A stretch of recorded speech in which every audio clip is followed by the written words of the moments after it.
মা দিবসে মেয়েকে প্রকাশ্যে আনলেন পরীমণি। একমাত্র ছেলে পদ্মর বয়স এখনো 2 বছর পূর্ণ হয়নি, তবে এরই মধ্যে পরীর ঘরে এসেছে নতুন অতিথি, যার বয়স মাত্র 9 দিন। আর এই মেয়েকেই দত্তক নিয়েছেন পরীমণি। নাম দিয়েছেন সাফিরা সুলতানা প্রিয়ম। গত বৃহস্পতিবার পশ্চিমবঙ্গের শীর্ষ দৈনিক আনন্দবাজার অনলাইনে মেয়ের মা হলাম এমন একটি শিরোনাম লেখা হয়, এমনই জানিয়েছেন পরীমণি। নায়িকা এও জানান তার মেয়ের নাম সাফিরা সুলতানা প্রিয়ম।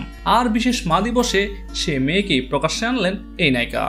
গতকাল রবিবার ছেলে শাহিম মোহাম্মদ পদ্ম এবং মেয়ে সাফিরা সুলতানা প্রিয়মের একটি ভিডিও প্রকাশ করেছেন ঢাকাই সিনেমার অন্যতম জনপ্রিয় এই নায়িকা। মাত্র 9 সেকেন্ডের একটি ভিডিও তিনি শেয়ার করেছেন। 9 সেকেন্ডের সেই ভিডিওটি শেয়ার করে পরীমণি ক্যাপশনে লিখেছেন, happy mother's day to me. আমার জীবনের একান্ত নিজের দুজন মানুষ। আমার বাচ্চারা, তোমরা আমার চোখ জুড়ে থাকো, আমার বুক জুড়ে থাকো। আমি তোমাদেরকে অনেক ভালোবাসি। ভিডিও বার্তায় দেখা যায় পরীমণির ছেলে পদ্ম ছোট বোনকে আদর করে দিচ্ছেন। যদিও পরীর মেয়ের মুখ ভালোভাবে স্পষ্ট দেখা যায়নি, তবে আয়োজন দেখে বোঝা যাচ্ছিল বেশ ঘটা করেই মেয়েকে দেখাবেন এই অভিনেত্রী। এর আগে ছেলে পদ্মর জন্মদিনে অর্ধ কোটি টাকা খরচ করে সবাইকে তাক লাগিয়ে দিয়েছিলেন পরীমণি। সাবেক স্বামী শরীফুল রাজের সাথে বিচ্ছেদ হলেও ছেলে পদ্মকে নিয়ে ভালোই সময় কাটছিল পরীমণির। আর সেখানে পদ্মর সাথে নতুন করে যোগ হয়েছে তার নতুন এই কন্যা সন্তান।